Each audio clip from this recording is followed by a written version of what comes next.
distinguished guests, and I don't think any of us will ever forget it. The following day we all went to Akosombo, and Nkrumah let off a vast charge, and the scheme started.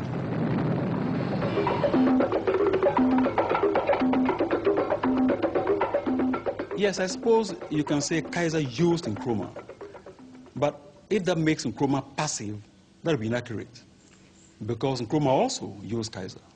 The question is, whose end of the bargain came out better? Nkrumah would seem to have been going into an area with so many unknowns. One can say that while he was pursuing power, power slipped through his fingers. But even as Nkrumah and Edgar Kaiser celebrated, other forces were becoming involved in the scheme. The dam was now a hostage in the vicious confrontations of the Cold War.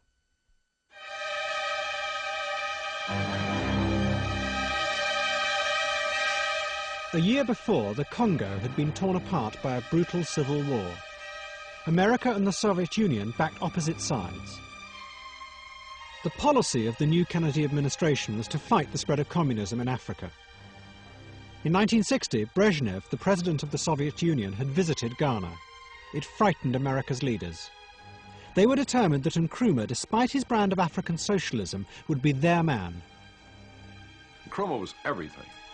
He was everything, politically, economically, psychologically, culturally, and so on. He just absolutely dominated the scene. Nkrumah, though, wanted to keep Ghana and Africa out of the Cold War. President and distinct delegates, it's quite clear that a desperate attempt is being made to create confusion in the Congo, extend the Cold War to Africa, and involve Africa in the suicidal quarrels of foreign powers. The United Nations must not allow this to happen. But there was the dam. The American government realized that it was a powerful weapon with which to ensnare Nkrumah. Like the World Bank, the Kennedy administration had agreed to lend millions of dollars to the scheme. In an internal memorandum, the Secretary of State, Dean Rusk, made it quite clear what this money was for. By maintaining this leverage on Nkrumah, he wrote, the US will be in a better position to influence his policies. In public, though, it was called foreign aid. The problem was that we foresaw that the progress that the Soviets were making in extending their communist ideology, particularly in Africa and to some extent in South America, certainly in the Middle East, and that therefore we had to counter that some way. And we countered it with foreign aid as a defense against the spread of communism. Bit by bit, Nkrumah's utopian vision was slipping away. The Volta scheme had become something very different from what he had originally intended. At every stage, the project had been shaped not by his idealism, but by powerful political and economic pressures. But Nkrumah still believed it was worthwhile, because once the dam was built, it could not be taken away.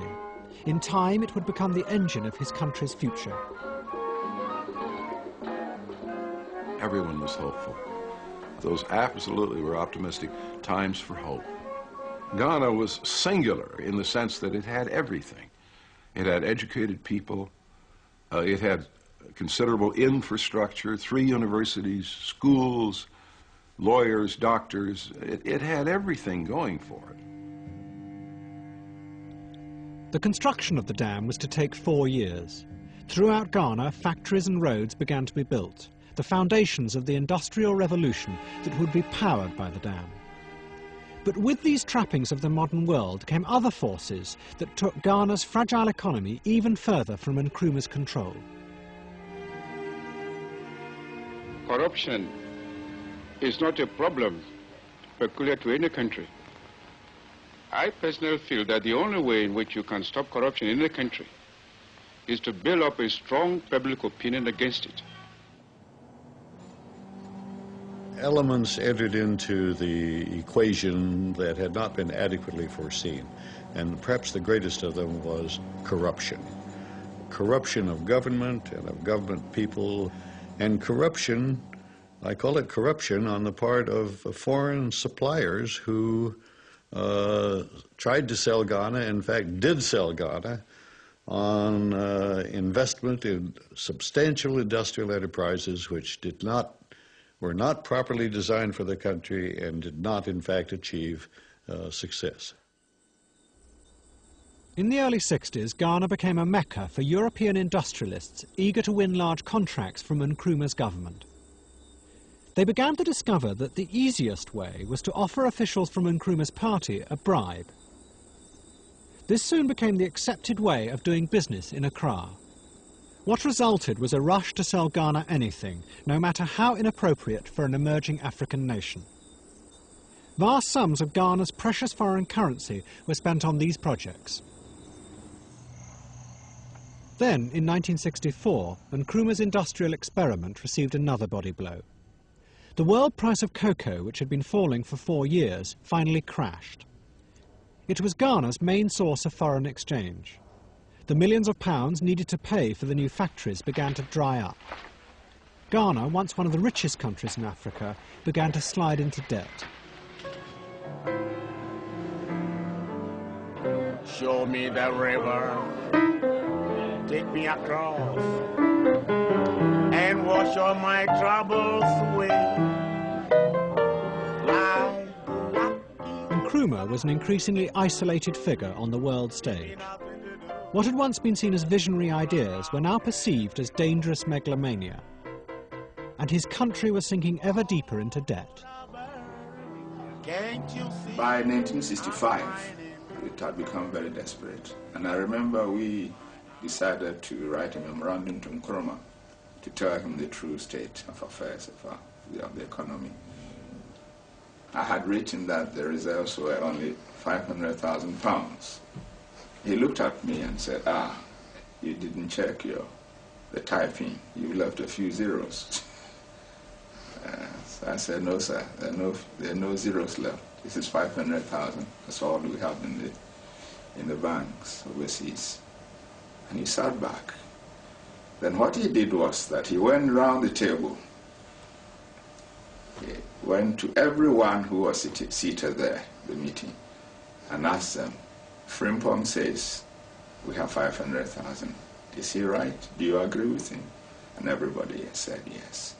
That was the first time the whole cabinet acknowledged to the president that Ghana was bankrupt. The river, take me across, and wash all my troubles away. Like the lucky old farm, give me nothing to do. Roll around heaven all day. Our objective is African Union now. There is no time to waste. We must unite or we perish. I am confident that by our concerted effort and determination... Kwame Nkrumah was losing both domestically and internationally in his posture. He was practically alone in Flagstaff House.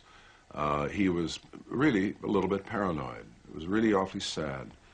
He was even afraid to... I remember they opened their parliament one day, and Nkrumah didn't want to take the chance to drive from Flagstaff House to the Parliament building.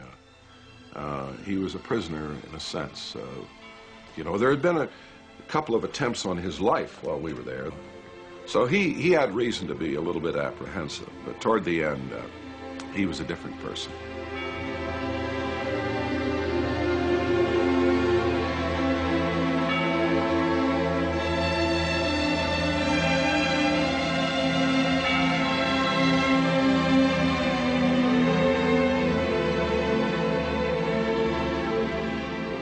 On the 22nd of January 1966, the dam was finally finished. Nkrumah organised a massive celebration. He invited the whole country to attend. The mood of the people at the celebration, the mood of the country was euphoric. There was this vast project which had come in, and they understood it will have a tremendous impact and effect on the country. I felt euphoric. I was quite enthusiastic.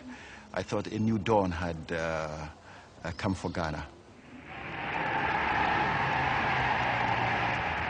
But all that was happening against the background of a country that already had no money, it had exchange controls, import controls.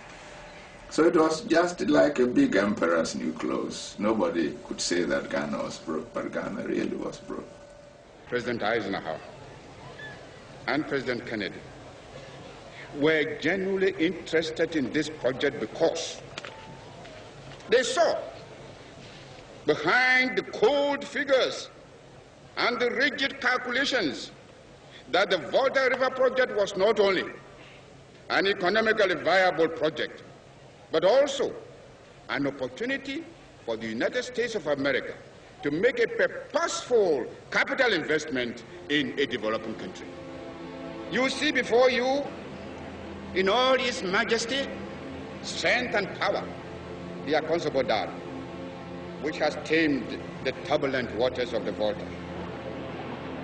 A lot of us, myself particularly, did not take our seats at the official seating place and watch the ceremony from further uphill.